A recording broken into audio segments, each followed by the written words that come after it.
Hey, Professor.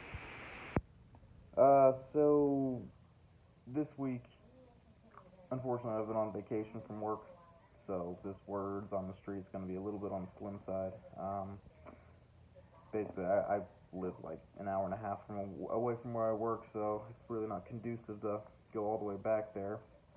So it's just going to be kind of my interpretation on the changes that are coming down the pipeline from conversations I've had with other coworkers over the years, things like that.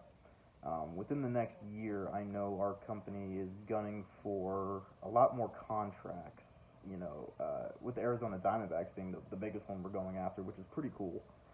We've already secured the Phoenix International Raceway, which does the NASCAR twice a year. So the big special event contracts is what our company's going for. Another change that's coming down within the next year is going to be switching from 24-hour shifts to 18-hour shifts. There's going to be, pay differentials, a whole different pay scale.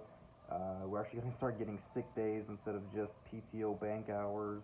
There's definitely some positives. But here's where it gets interesting because this holds true not just for me, but for pretty much any coworker I've ever spoke to.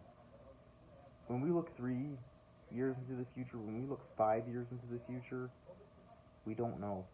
Nobody knows. And that's it's terrifying because I've been with this company for over 10 years. My partner been there for 8 years. A couple of the guys I work with, where we're talking 12 to 15 years. And none of us know.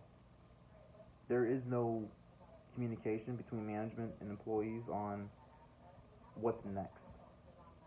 We're a huge entity, so it's very compartmentalized. We know what we need to know.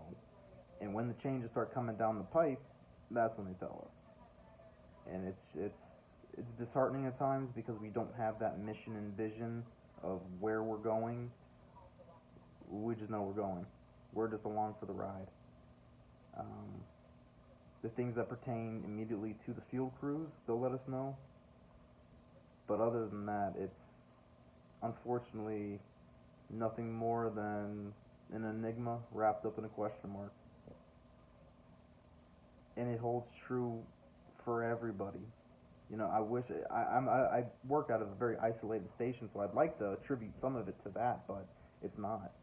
We have a couple guys who pick up a lot of overtime at different stations and different counties and things like that, and even they don't know. It's not talked about. It's not very openly discussed. It's very, again, compartmentalized.